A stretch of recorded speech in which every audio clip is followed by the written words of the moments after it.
friends, have you ever tried to read through the Old Testament and then ended up scratching your head wondering what it all meant? Well, we need to read the New Testament as believers in the light of the new covenant. So, in this series, I am attempting to help us see how all the types and shadows, or maybe not all, but a lot of the types and shadows and the stories that are written for us in the Old Testament are fulfilled in the New Testament. Today, we are going to be looking at Genesis chapters 24 to 26. In the account of Abraham's servant going to look for a wife for his son of the promise, Isaac, he found himself at Abraham's relative Laban. Genesis 24:31 says, Laban said to him, "Come and stay with us, you who are blessed by the Lord. Why are you standing here outside the town when I have a room all ready for you and a place prepared for the camels?" When I read this, I could picture Jesus standing at the door of so many people's lives and asking them the same question. It's a good question. Why would anyone stand outside when Jesus has prepared a place for them? Recently, the Lord has had me in a season of night prayer, usually at about 2 a.m., which happens for a few weeks every so often. Since I like to sleep during the night, it's sometimes an internal struggle for me to get out of my warm bed. A few nights ago, this phrase popped into my mind when I woke up during the night. I have a God who wants to spend time with me. This amazing reality is serious motivation. Can you imagine the King of Kings has prepared a place for you? In this place, you will find all that you need for life, including healing, love, restoration, direction, deliverance, just to name a few. All you have to do is enter. Don't stay on the outside. The Lord wants to sit with you at his table. He has prepared all of this for you. Come on in.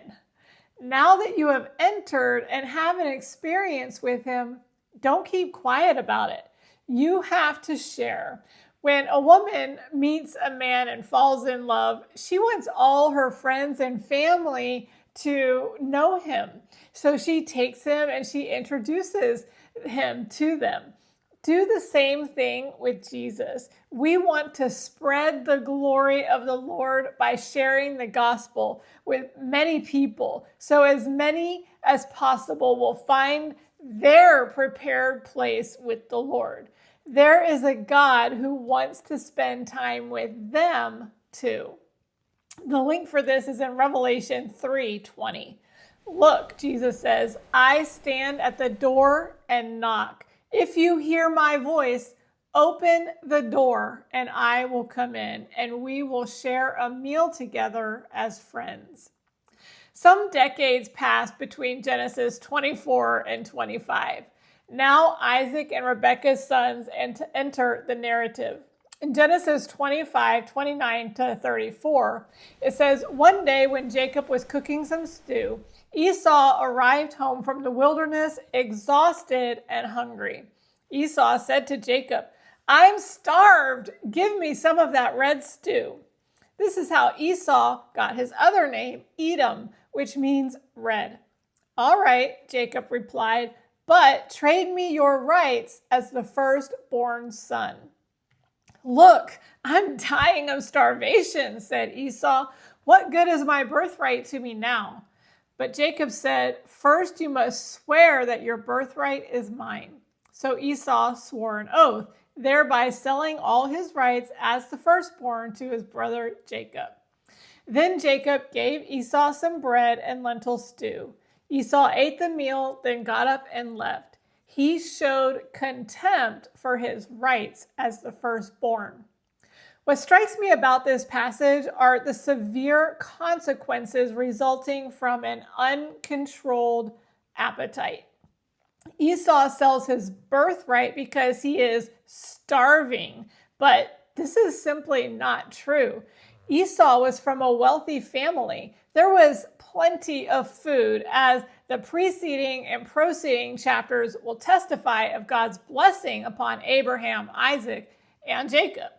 Esau probably could have just gone right into the house and gotten a meal from one of the servants. He was hungry, but not near death, because he hadn't eaten all day, and the first sight of food completely disrupted his common sense, even to the point of selling his birthright, which was an extremely valuable physical, material, and spiritual commodity belonging to the firstborn son. The only reason a person would sell their birthright is because of a lack of understanding or a lack of honor or valuing of it. Years later, the rest of the story plays out, and Esau becomes extremely vexed over not receiving his birthright. He did not think through the consequences of his hasty actions that would eventually lead him to the loss of his birthright. But the consequences were very real. The moral of this story is to check your appetites. Make sure you don't foolishly give up something of much greater value in favor of an uncontrolled appetite. It's going to cost you. Proverbs 12:12 in the Passion Translation says, "The cravings of the wicked are only for what is evil, but righteousness is the core motivation of the lovers of God, and it keeps them content and flourishing." 1 Peter 5:8 says, "Stay alert. Watch out for your great enemy, the devil. He prowls around like a roaring lion looking for someone to devour." In Genesis 26, Isaac falls into a trap his father Abraham fell into decades earlier. Verse 7 says, when the men who lived there asked Isaac about his wife Rebekah, he said, "She is my sister." He was afraid to say, "She is my wife." He thought, "They will kill me to get her because she is so beautiful." Covenants are what we are supposed to pass down to our children. Abraham did pass down the blessing of trusting in God, as we can see when Isaac listened to God and did not go down to Egypt. However, in addition to all the good things we have learned from God, we must be careful to not pass down the curses that result from our bad behavior or the areas where we lack trust in God. This is called a generational curse. Abram had this exact experience with Sarai back in Genesis chapter 12, and it almost got Sarai abducted. Abraham should have given Isaac a history lesson so that his future generations would learn from his mistakes, not repeat them. Some people think that what we do today stops with us, that there are no consequences, good or bad. Yes, God forgives to the point that he remembers our sins no more. But the law of sowing and reaping still remains. At times, the reaping falls on our kids. So let's think before we act. Will this bring blessing or cursing? Is this something that I want to pass down to my kids and the next generation, or should I guard against that? 1 Corinthians 10:11 tells us one of the reasons why the Old Testament is given to us, even us thousands of years later. These things happened to them as examples for us. They were written down to warn us who live at the end of the age. Well, that's all for today. For further study, I put some scriptures for you in the description of this video. So make sure you check those out for further study. Until next time, I'll be praying for you to receive revelation from God about your covenant with him.